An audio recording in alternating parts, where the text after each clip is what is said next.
Sutra Teratai yang Menakjubkan. Bab 7, Perumpamaan Kota Gaib. Shin Fasyang, Sutra Teratai episode 1096. Guru pembimbing kenal jalan dan dalam bahaya menolong semua orang. Dunia ini adalah jalan buruk yang penuh bahaya dan kesulitan. 1 inci pun sulit dilangkahi. Sebersit pikiran dengan arah menyimpang membuat tersesat dalam 3 alam sengsara tanpa batas waktu, mencari jalan pulang tanpa menemukan jalannya, sehingga jiwa raga menjadi sangat lelah. Guru pembimbing kenal jalan dan menuntun hingga mencapai tempat yang aman dan damai.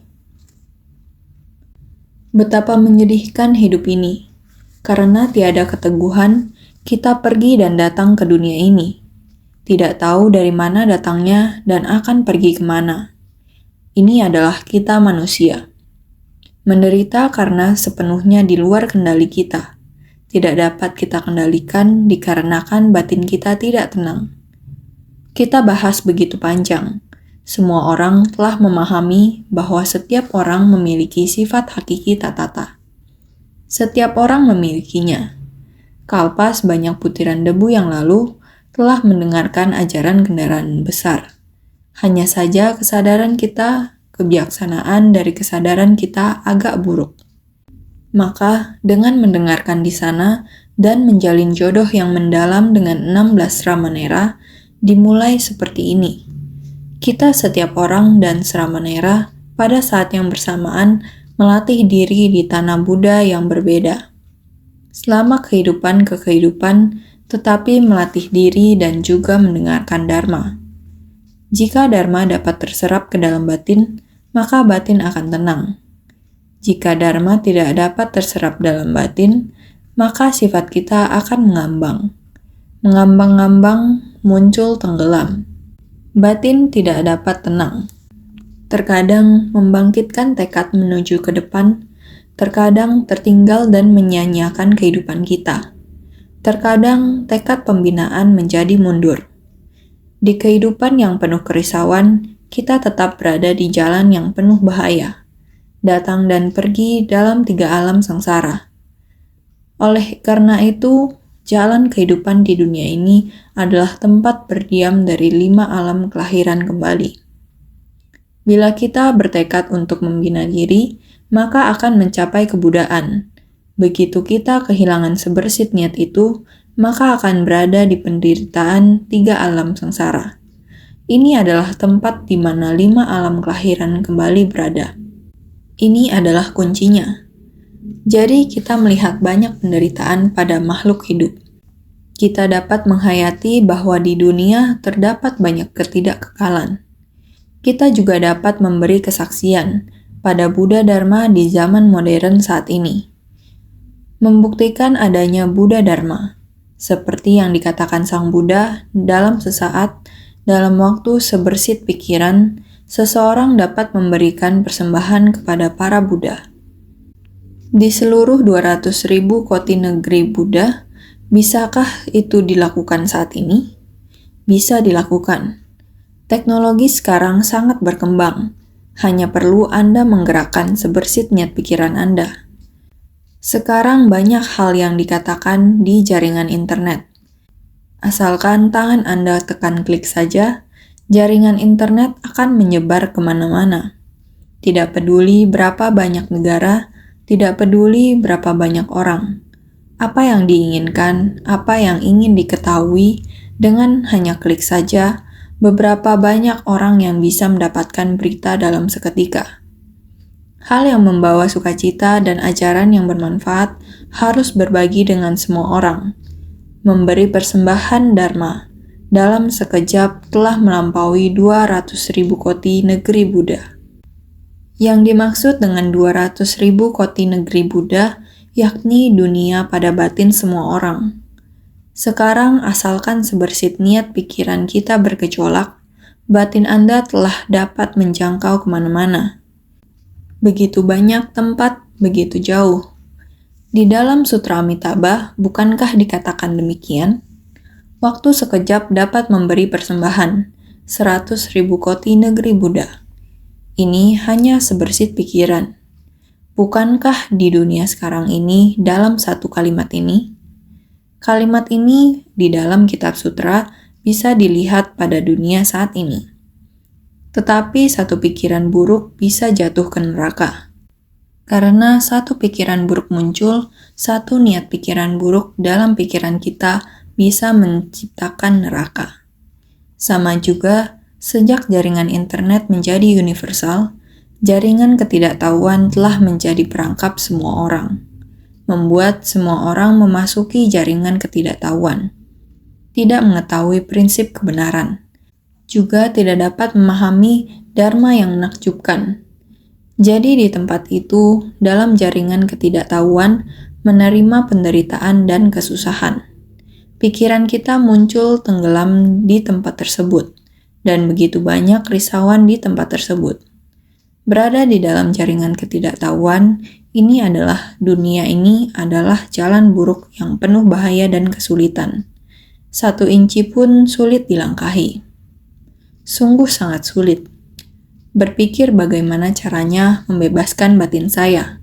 Berpikir bagaimana cara membebaskan kondisi dalam ketidaktahuan ini dari batin saya. Beralih ke jalan dari ajaran Buddha, ini sepertinya sangat sulit.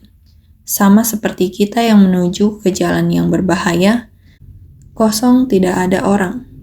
Kaki bahkan tidak dapat menginjak tanah. Sama seperti ketika kita berjalan di jalan yang berbahaya, ada banyak binatang berbahaya di sekitar, yang membuat kita sulit untuk bergerak.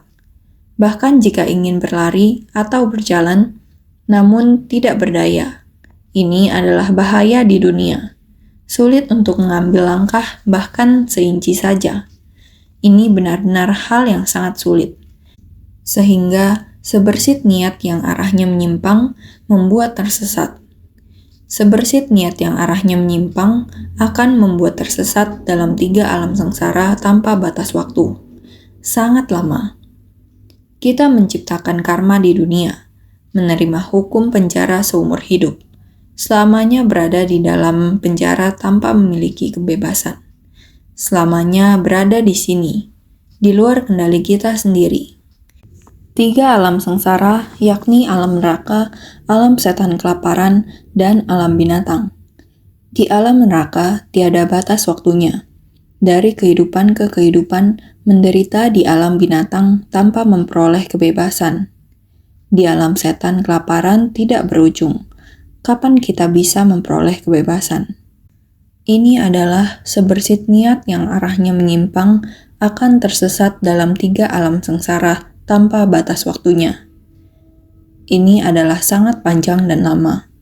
Ingin berjalan pulang sudah di luar kendali kita lagi. Tidak menentukan jalan yang bisa kita tapaki. Ini sangat menakutkan. Hanya karena sebersit niat pikiran yang menyimpang, jadi kita harus mencari jalan pulang tanpa menemukan jalannya sehingga jiwa raga menjadi sangat lelah. Bukankah kita manusia awam adalah demikian? Sudah tahu bahwa dunia ini penuh penderitaan. Tahu tentang ketidakkekalan. Tahu tentang kita bertumbal lahir di 6 alam kelahiran. Sebab dan kondisi sangat menakutkan. Sebab tahu. Namun, saya ingin membina diri. Saya harus mencari jalan ini. Saya telah menemukannya. Namun, apakah arah tujuan sudah tepat? Sudah tepat. Apakah mampu sabar bertahan? Ini semua tergantung pada masing-masing orang. Sehingga mencari jalan pulang, meskipun kita menemukan jalannya, seolah-olah tanpa menemukan jalannya. Tahu arah yang harus kita tuju, namun ingin menapaki jalan ini, batin masih belum terlalu yakin. Kita ingin mencari jalan pulang. Namun, kita masih belum yakin di jalan ini, sehingga jiwa raga menjadi sangat lelah. Apakah masih ingat? Guru pembimbing membawa sekelompok orang melewati jalan yang berbahaya. Pada saat yang genting, semua orang harus berhati-hati dan bersungguh hati. Ingin sampai ke tempat musika harus melewati jalan ini. Guru pembimbing sangat telaten membimbing kita. Ingin kita berhati-hati dengan sungguh-sungguh selangkah demi selangkah, mengikuti dari dekat dan tidak terpisah. Namun ada orang yang berjalan terus mengikuti. Setelah lama akan merasa lelah. Jiwa raga menjadi sangat lelah. Kita tidak menemukan jalan, ada yang memandu. Namun batin kita merasa lelah, sehingga ingin berjalan kembali ke tempat asal. Ini adalah kita makhluk awam, ada yang demikian. Mencari jalan pulang tanpa menemukan jalannya. Sudah menemukan jalan dan ada yang memandu, masih juga jiwa raga menjadi sangat lelah. Sangat lelah, sangat capek. Jadi, guru pembimbing kenal jalan dan menuntun hingga mencapai tempat yang aman dan damai. Guru pembimbing memberi bimbingan secara sabar dan sistematis. Bersungguh hati berpesan dan mengingatkan kita. Membawa kita agar kita selangkah demi selangkah terus maju. Jika kita dapat mengikuti guru pembimbing, apa yang diingatkan dan dipesan, maka setiap langkah kaki kita akan berpijak dengan mantap, melangkah dengan mantap dan bisa mengikuti rata-rata. Dengan sendirinya akan mencapai tempat yang aman dan tentram. Melewati jalan berbahaya, kita bisa mencapai tempat yang aman dan tentram. Kehidupan manusia haruslah demikian. Dikarenakan kita sendiri tidak tahu, dikarenakan kita sendiri tidak dapat menemukan jalannya, dan ada orang yang mau menuntun kita, maka kita harus bersungguh hati mengikutinya. Dalam pelatihan diri kita, bukankah demikian juga? Sebenarnya bagaimana kita datang ke dunia ini, kita tidak tahu. Di dunia ini, yang kita alami adalah dunia yang penuh dengan banyak penderitaan. Kita juga sudah paham dengan adanya jalan pelatihan diri seperti ini, dan kita membangkitkan tekad. Semestinya kita harus sabar bertahan. Lihat zaman sekarang, benar terjadi hal-hal yang tidak kekal. Sangat banyak ya. Ada yang disebabkan oleh bencana dari angin, hujan, gempa bumi, dan lain-lain. Tetapi ada juga tidak ada angin, tidak ada hujan, dan tidak ada gempa bumi. Tiba-tiba gunung runtuh, longsor. Ini terjadi di Shenzhen, China. Sekarang sedang melakukan pembangunan. Dengan adanya pembangunan, tidak dapat dihindari bahwa akan menimbun tanah. Harus menggali, menimbun tanah. Ditimbun membentuk seperti gunung. Setelah melewati beberapa dekade, berubah menjadi pemandangan. Di sekitar pemandangan ini, semakin banyak pabrik yang dibangun. Gedung-gedung tinggi juga telah dibangun. Tidak disangka, tidak ada sedikit pun tanda-tanda. Tiba-tiba ada kejadian seperti ini. Seluruh gunung runtuh. Berapa banyak pabrik yang dihancurkan. Puluhan pabrik, banyak rumah dan nyawa manusia terkubur di dalamnya. Tahu orang yang ada di dalam tidak tertolong lagi. Tahu semestinya tidak ada cara untuk menyelamatkan mereka. Tetapi masih mencari dan menggalinya. Masih terdengar di sekitar bau menyengat mulai tercium. Pemerintah sangat berhati-hati, cepat-cepat menutup area tersebut. Harus bagaimana mengatasi situasi ini? Tim penyelamat yang antusias dibubarkan, karena bau menyengat jenazah sudah tercium. Demi keselamatan, maka tim penyelamat dibubarkan. Mereka adalah para relawan. Dibubarkan demi keselamatan mereka. Selanjutnya, bagaimana mengatasi ini? Banyak kesulitan. Ada keluarga yang telah kehilangan beberapa anggota keluarganya. Penderitaan batin seperti ini kita bisa memahami. Ada orang yang datang dari daerah lain ke tempat ini. Mereka datang demi kehidupan yang baru, mencari nafkah, datang bekerja. Tiba-tiba, meskipun hidup mereka terselamatkan, semua yang mereka miliki telah terkubur di dalam. Sebenarnya, seseorang hidup dan mendadak tidak memiliki apa-apa. Kejadian duniawi yang tak terduga ini membawa banyak penderitaan. seketika bisa muncul ketidakkekalan. Coba Anda pikirkan, bukankah ini adalah dunia yang sangat tidak aman dan penuh ketidakpastian? Sang Buddha mengatakan demikian kepada kita. Dunia adalah proses dari terbentuk, berlangsung, rusak, dan musnah. Prinsip kebenaran tentang hal ini telah disampaikan kepada kita. Jika kebijaksanaannya tidak begitu tinggi, bagaimana mungkin bisa menjelaskan tentang prinsip kebenaran yang besar tentang dunia ini? Mungkin saja lebih dari 2000 tahun lalu, di masa itu tidak ada orang yang dapat membayangkan. Tetapi setelah 2000 tahun kemudian, saat ini, seperti yang kita lihat, karena di tempat seperti Shenzhen ini, di tempat tersebut, hal demikian terjadi. Relawan suci di daerah Shenzhen telah memberikan bantuan selama beberapa hari, 5 atau 6 hari. Mereka memasuk makanan, selimut, ranjang multiguna, dan lain-lain. Singkat kata, di tempat itu, peduli dan menjaga personel penyelamat dan bantuan bencana. Kita terjun ke tempat tersebut dengan memberi dukungan di belakang garis, mendengarkan bagaimana mereka bekerja dalam beberapa hari ini, menggambarkan kondisi di sana. Tim penyelamat, orang-orang yang menerima perhatian, hal yang sangat menyentuh itu interaksi antar sesama di dunia. Pesan tersebut juga sudah terdengar.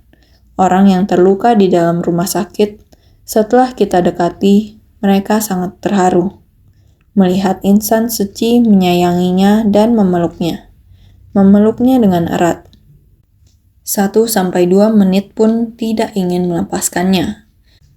Sejak lahir, hubungan bagaikan satu keluarga di muka bumi ini.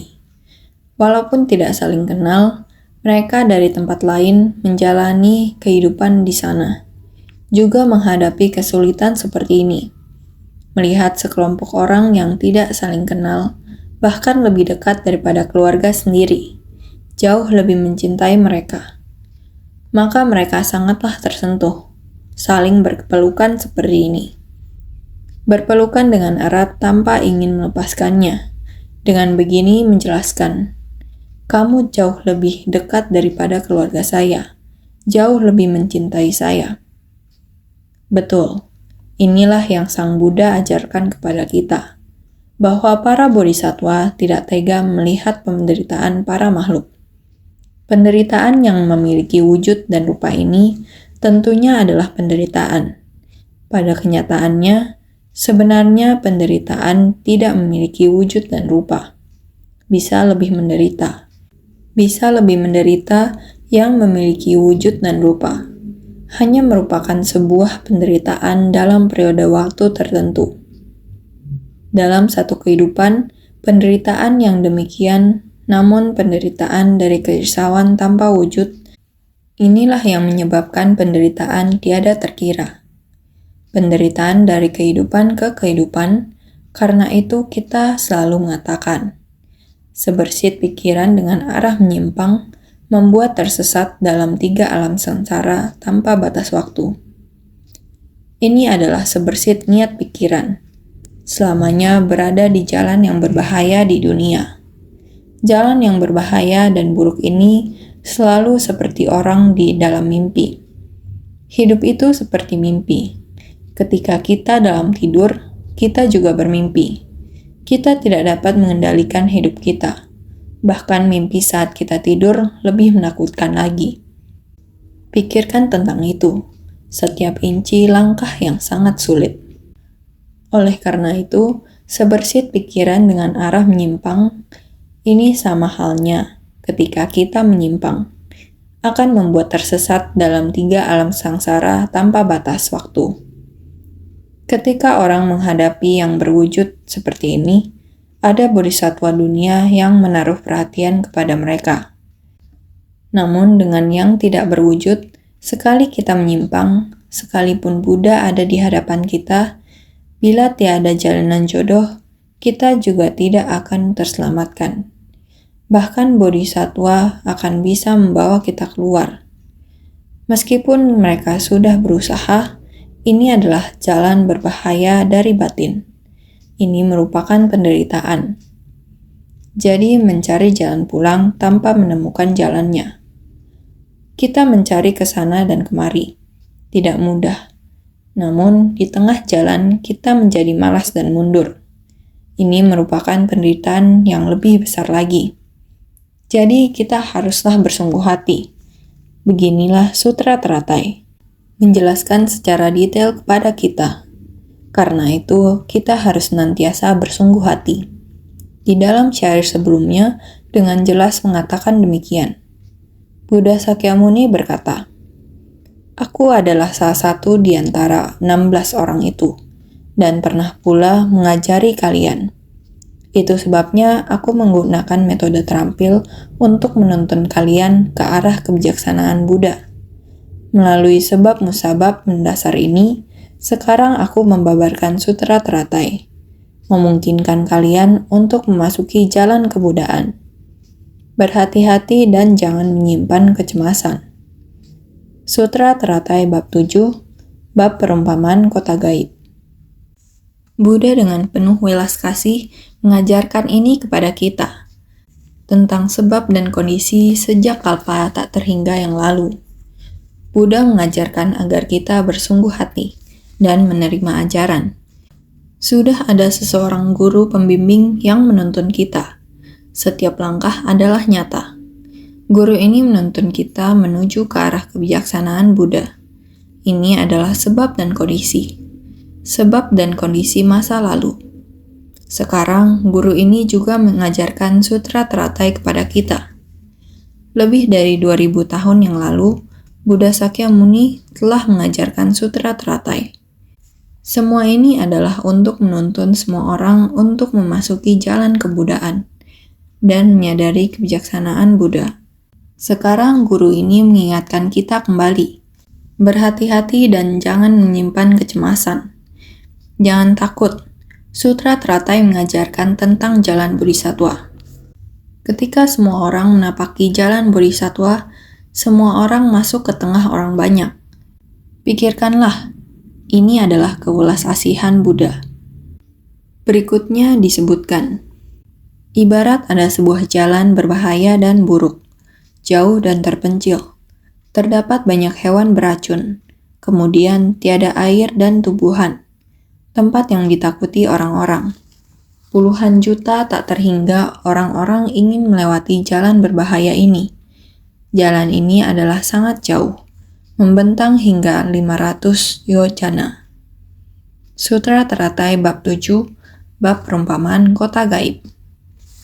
Jalan ini begitu berbahaya. Di samping itu, di mana-mana ada hewan beracun.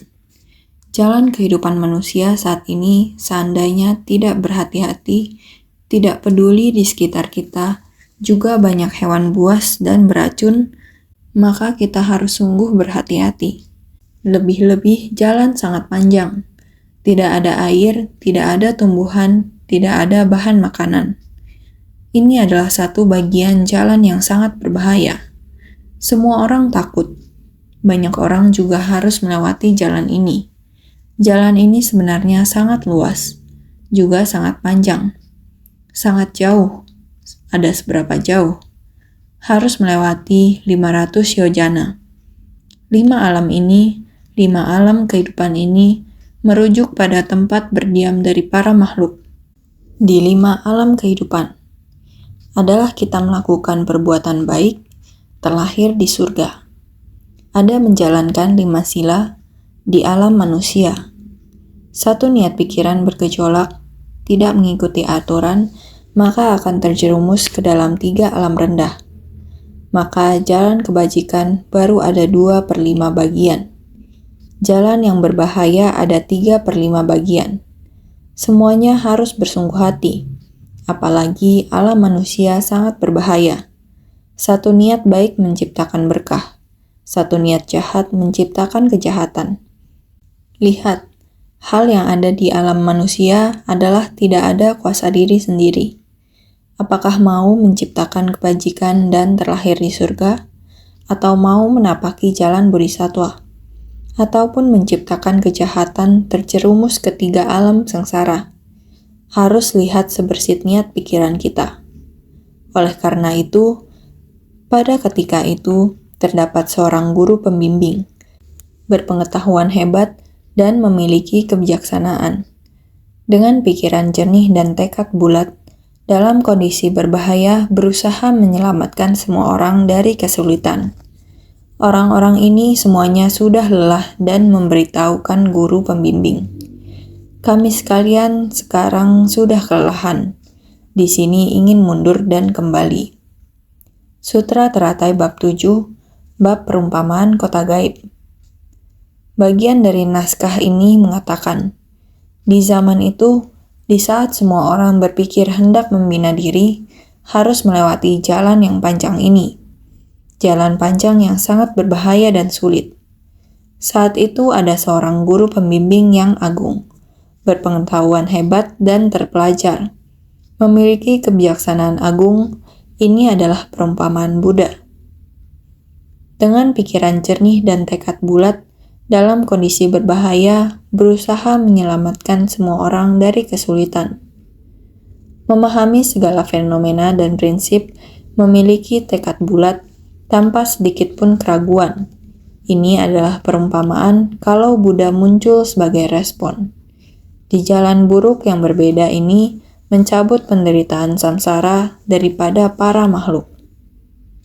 Di tempat yang berbahaya itu, dia hendak datang untuk menyelamatkan para makhluk. Bisa dengan aman melewati jalan yang berbahaya dan sulit ini. Ini adalah guru pembimbing kita. Dengan pikiran jernih dan tekad bulat. Jadi terhadap segala fenomena dan prinsip, semua telah dipahami. Tekad telah bulat, tidak ada keraguan. Ini adalah kita harus memiliki keyakinan yang mendalam. Barulah kita bisa mengikuti guru pembimbing. Melangkah maju ke depan. Perumpamaan bahwa Buddha merespon pada dunia, sehingga datang ke dunia, muncul sebagai respon di dunia. Di jalan buruk yang berbahaya ini mencabut penderitaan samsara daripada para makhluk. Ini adalah tujuan utama Buddha datang ke dunia. Kita dalam umur yang pendek di dunia, Sang Buddha datang ke tempat ini. Tiada lain adalah berharap kita dalam kehidupan ini bisa mendengar Dharma Buddha, menanam sebuah benih kebajikan. Dengan sepenuh hati mendidik kita dari penderitaan manusia yang paling mendasar, menjelaskan tentang sebab dan kondisi, dan lain-lain. Demikian terus sampai membuat kita memahami bahwa segalanya adalah ilusi, kemudian memberitahu kita sebuah jalan pencerahan yang sejati, bisa mencapai tingkat kebudaan. Itu adalah sutra teratai yang menakjubkan. Ini adalah proses dan tujuan dari Buddha datang ke dunia. Orang-orang ini semuanya sudah lelah dan memberitahukan guru pembimbing. Jalan dari pembelajaran ajaran Buddha adalah jauh dan sulit ditahankan. Mudah muncul keinginan untuk bermalas-malasan dan mundur. Dalam batin semua orang sudah muncul perasaan lelah. Semuanya sama-sama bersuara dan memberitahukan guru pembimbing. Sehingga jalan dari pembelajaran ajaran Buddha adalah jauh dan sulit ditahankan. Di dalam jalan ini, dari pembelajaran ajaran Buddha, sangat jauh dan sangat panjang. Harus melalui dari kehidupan ke kehidupan. Harus sangat lama. Waktu yang sangat panjang. Sehingga mudah muncul keinginan untuk bermalas-malasan dan mundur. Di dalam batin kita sangat mudah bisa memunculkan keinginan untuk bermalas-malasan dan mundur. Dalam hati batin semua orang sudah muncul perasaan lelah. Semua orang sedang berjalan, mencari jalan. Kita sudah berjalan. Berjalan sampai di tengah jalan. Secara alami batin muncul keinginan bermalas-malasan. Semua orang bersuara. Mengapa sejauh ini? Kapan kita bisa sampai? Saya sangat capek. saya tidak mampu melangkah ke depan. Ini adalah manusia awam. Sehingga semuanya sama-sama bersuara dan memberitahukan guru pembimbing. Berteriak, "Saya sudah capek. Saya tidak mampu melangkah ke depan. Kami sekalian sekarang sudah kelelahan. Di sini ingin mundur dan kembali. Saya ingin kembali lagi. Sangat sulit untuk sampai di sini sekarang. Jalan yang harus dijalani lagi, saya sangat capek. Jadi di jalan tengah ini ingin mundur. Sangat sayang." Berikut di bawah ini syair mengatakan, "Guru pembimbing berpikir demikian. Orang-orang ini sungguh patut dikasihani. Bagaimana mereka ingin mundur dan kembali, lalu kehilangan benda-benda berharga penuh kemuliaan. Ketika memikirkan metode terampil, pada momen itu juga mengundang kemampuan gaib untuk menjelmakan sebuah kota besar berdinding, dipenuhi segala rumah-rumah megah." Sutra Teratai Bab 7, Bab Perumpamaan Kota Gaib. Guru pembimbing, orang-orang yang membimbing, mendengar begitu banyak orang telah timbul niat mundur. Mereka sudah merasa kendur dan capek, sehingga berhenti dan bahkan mau mundur. Sudah ada suara demikian. Maka guru pembimbing berbelas kasihan. Kenapa orang-orang ini mau mundur dan menyerah? Jika mereka terus maju ke depan, akan aman dan tentram. Jika mereka terus maju ke depan, akan bisa mendapatkan benda berharga. Benda berharga yang tiada taranya ada di depan. Kenapa mau menyerah? Maka guru pembimbing mulai berpikir, orang-orang ini berkapasitas rendah. Kapasitas yang sangat rendah. Sungguh kasihan. Guru pembimbing berpikir demikian. Orang-orang ini sungguh patut dikasihani. Kasihan karena mereka menyerah untuk terus maju ke depan dan akan kehilangan benda berharga. Pada ketika itu, guru pembimbing berpikir demikian. Orang-orang ini memiliki kapasitas rendah, sungguh sangat patut dikasihani. Kewelas kasihan Sang Buddha yang maha sadar melihat kita para makhluk awam. Benar-benar sungguh kasihan. Kita adalah para makhluk yang dikasihani. Kita benar-benar sangat kasihan. Batin kita muncul tenggelam, tidak bisa menetap. Maka kita sejak kalpa butiran debu, kita masih tetap di tingkat yang demikian.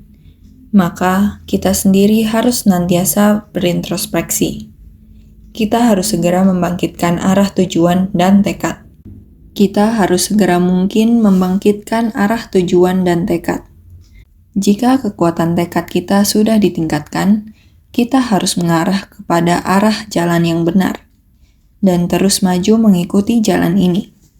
Maka guru pembimbing merasa, mengapa orang-orang ini harus mundur di tengah jalan? Bagaimana mereka ingin mundur dan kembali, lalu kehilangan benda-benda berharga penuh kemuliaan?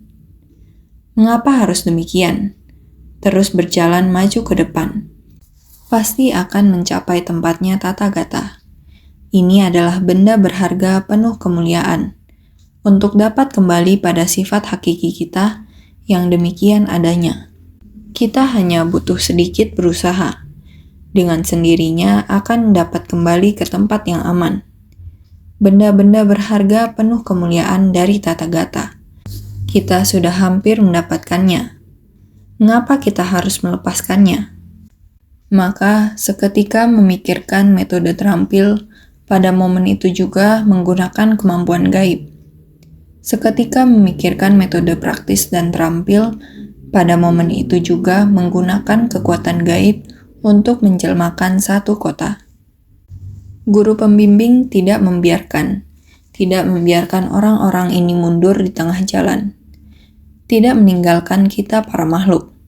Dengan tidak mudah telah membangkitkan tekad.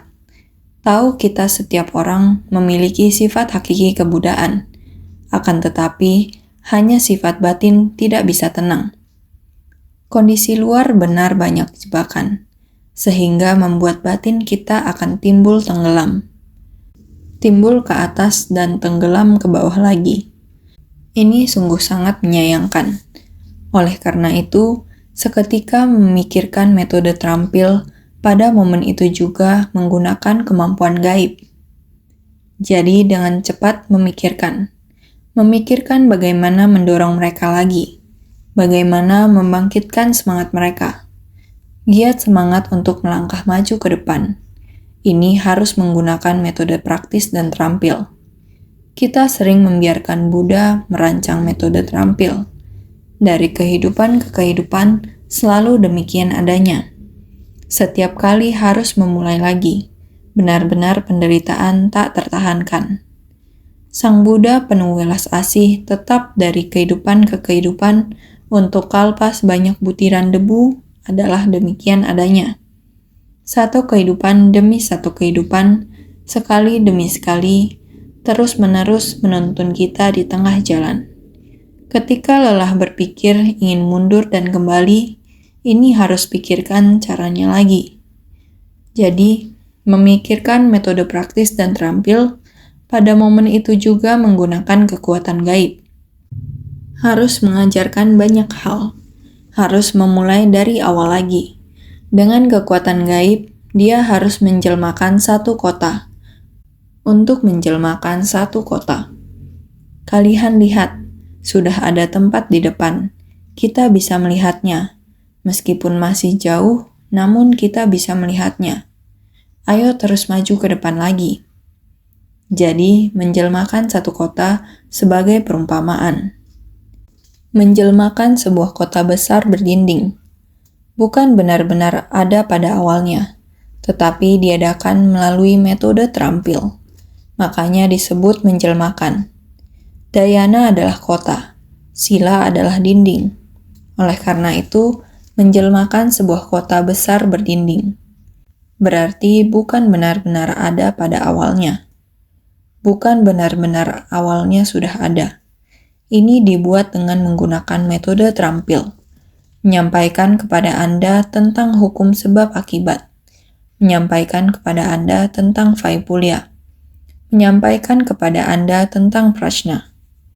Hal-hal ini semuanya adalah bagian dari proses yang dilalui. Semuanya ini sudah disampaikan di masa lalu yang sangat lama. Masa lampau dari masa lampau.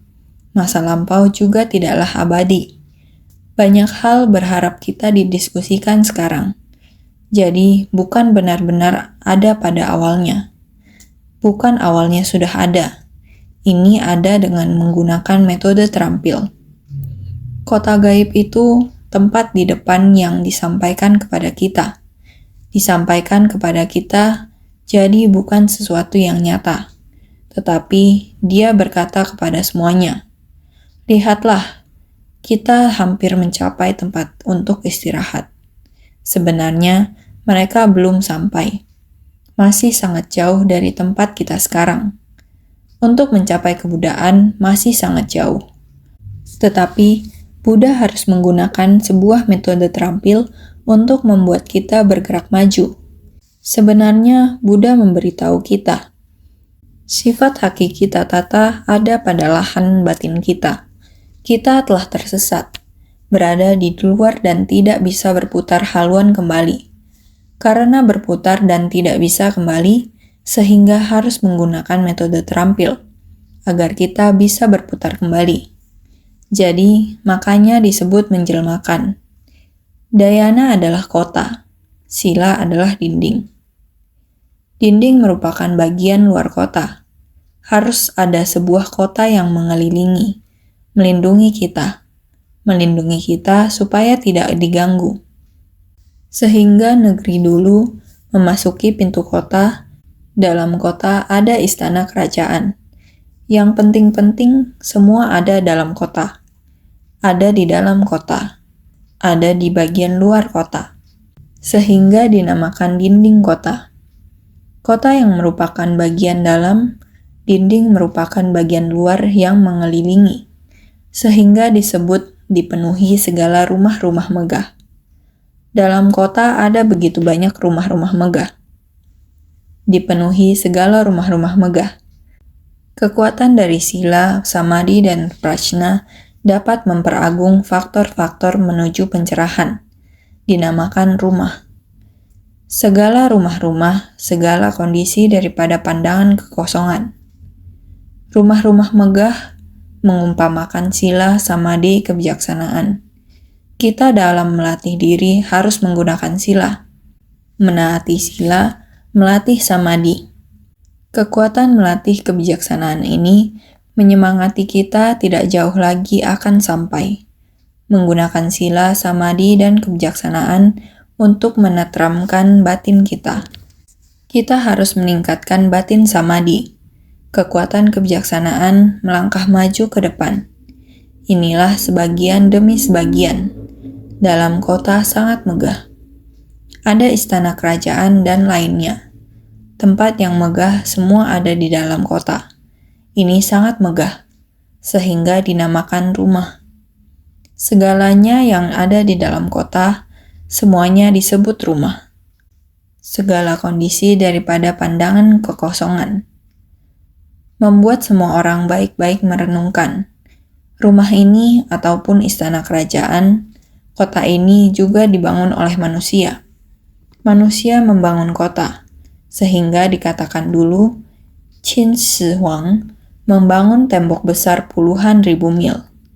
Juga supaya negara asing tidak menyerang negerinya, sehingga dia membangun tembok besar puluhan ribu mil. Bahkan tembok besar yang puluhan ribu mil juga dibangun oleh manusia. Kekuatan manusia. Ada begitu banyak kekuatan manusia membangun tembok besar yang puluhan ribu mil. Bangunan yang begitu megah, manusia yang kecil. Mereka juga mempunyai niat yang besar. Seseorang memiliki niat yang besar demi melindungi negeri ini, sehingga dia mengajak banyak sekali orang untuk membangun tembok besar puluhan ribu mil yang begitu megah. Dalam kota ada begitu banyak, ada istana kerajaan, ada rumah yang megah. Ini semua dibangun manusia, sehingga benda yang begitu megah sebenarnya ada di dunia, terbentuk, berdiam, rusak, dan kosong. Ini sebenarnya tidak ada. Sebenarnya yang ada merupakan batin kita, sifat hakiki tata kita, sehingga menggunakan benda yang berwujud untuk menuntun kita, membuat kita memiliki sebuah arah tujuan, metode terampil, jalan terampil, sebuah arah tujuan. Inilah keulas asihan Buddha. Segala dharma di dunia semuanya karena terbentuk, berdiam, rusak, dan kosong. Manusia di dunia, di manakah Qin Shi Huang? Di manakah orang yang membangun tembok besar? Telah datang dan pergi. Mungkin saja Qin Shi Huang berada di 3 alam sengsara. Mungkin saja ada di dunia. Mungkin saja menjadi pelayan yang tidak berdaya. Tumimbal lahir tidak bisa bergantung pada diri sendiri. Yang paling penting adalah batin kita. Inilah kesungguhan hati Buddha, menggunakan hati dan kesempatan supaya tubuh dan batin kita terbebaskan, membuat kita benar-benar mencari sifat hakiki kita sendiri. Ini perlu adanya sila, samadhi, dan kebijaksanaan. Dengan samadhi baru bisa melahirkan kekuatan kebijaksanaan. Sehingga kita harus senantiasa lebih bersungguh hati.